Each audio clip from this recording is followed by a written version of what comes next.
میں آج اصول حدیث کے سبق میں ایک بات آخر میں عرض کرنا چاہتا ہوں۔ ایک بات یہ نشین فرما لیں، میں یہ صرف آج بات پاکستان کے حوالے سے کر رہا ہوں کہ قیام پاکستان سے لے کر آج تک، آج تاریخ ہے 27 جولائی 2024، ہمارے علماء اہل سنت والجماعت احناف دیوبند نے دین کے ہر شعبے میں نمایاں خدمات سر انجام دی ہیں۔ وہ شعبہ سیاست کا ہو، جہاد کا ہو، تزکیہ کا ہو، تصنیف کا ہو، تدریس کا ہو، خدمت خلق کا ہو، احقاق حق ابطال باطل کا ہو، مناظرہ کا ہو، تبلیغ کا ہو، کوئی بھی شعبہ ہو، لیکن احقاق حق اور ابطال باطل کے شعبہ میں جن علماء کرام نے نمایاں خدمات سر انجام دی ہیں، میں ان تمام کا نہیں چند کا ذکر کرتا ہوں۔ مثلا ختم نبوت کے محاذ پہ امیر شریعت حضرت عطا اللہ شاہ بخاری نور اللہ مرقدہ، مجاہد ختم نبوت مولانا محمد علی جلندری نور اللہ مرقدہ،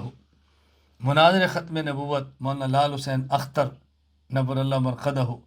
مناظر ختم نبوت مولانا محمد حیات چکیروی، مناظر ختم سفیر ختم نبوت مولانا منظور احمد چریوٹی نمایاں کردار ہے۔ اور رافضیت کے رد میں مناظر اہل سنت حضرت علامہ عبدالستار توسوی نور اللہ مرقدہ، محقق مولانا محمد نافع نور اللہ مرقدہ، نڈر اور بے باک مولانا حق نواز جھنگوی نور اللہ مرقدہ،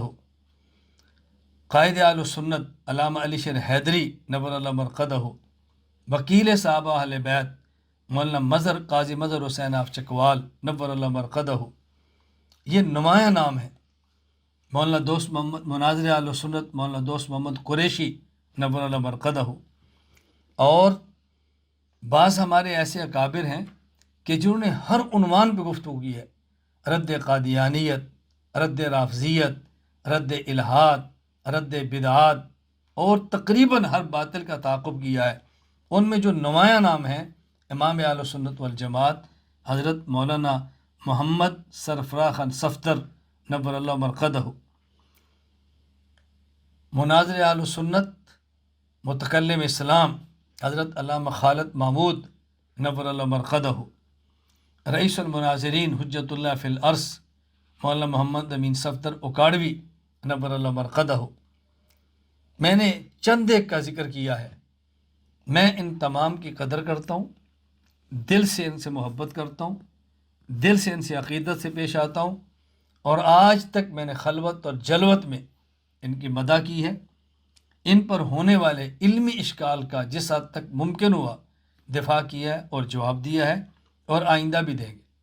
آج تک بحمد اللہ تعالیٰ کبھی کوئی ایک لفظ بھی ایسا نہیں ہوگا میری زبان اور میری قلم سے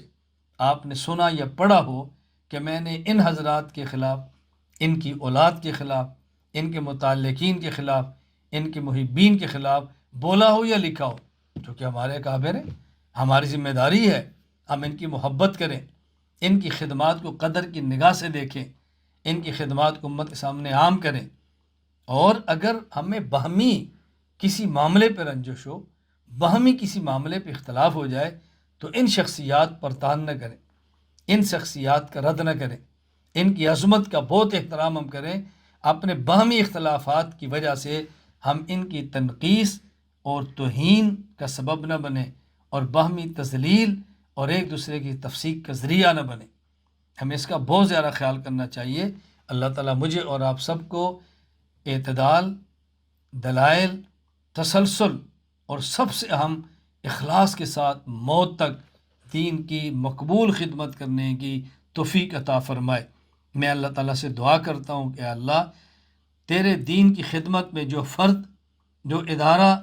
جو جماعت دنیا کے کسی کونے میں مصروف عمل ہے، اللہ تو ان کی مدد فرما، اللہ تو ان کی نصرت فرما، اللہ تو ان کی حفاظت فرما۔ اے اللہ خزانہ غیب سے ان کا ثواب عطا فرما، اپنی ذات کا محتاج بنا کر ان کو غیروں سے غنی فرما۔ اور میں پوری دنیا کے اہل سنت والجماعت احناف دیوبند سے بڑی درد کے ساتھ، محبت کے ساتھ التجا کرتا ہوں کہ اللہ کے لیے اپنے اکابر کی پگڑیوں کا دفاع کرو، اپنے اکابر کی پگڑیاں اچھالو مت، اپنے اکابر کی عزت کا، عظمت کا، ناموس کا ہم دفاع کریں، ہم ان کے لیے نیک نامی کا سبب بنیں، ہم ان کے لیے بدنامی کا سبب نہ بنیں۔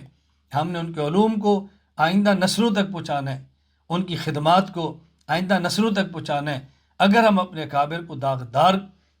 کر کے چلے جائیں، ہم نے کون سی خدمت سر انجام دی ہے؟ اور اگر ہم ان کی خدمات پیش کر کے ان کا دفاع کر کے چلے جائیں، یہ ہم نے دین کی خدمات پیش کی ہے۔ میں بڑی درد سے عرض کر رہا ہوں، اللہ کے لیے ہم ان بات کو سمجھیں۔ ہر بات کو سوشل میڈیا پہ لانا، ہر بات کو فیس بک پہ، یوٹیوب پہ لانا، ہر باہمی اختلاف کو اچھالنا اور پھر بھونڈے انداز میں، غلط انداز میں، طنز کے انداز میں باتیں کہنی، یہ ایک عالم کی شان نہیں ہے، ہمیں زیب نہیں دیتا۔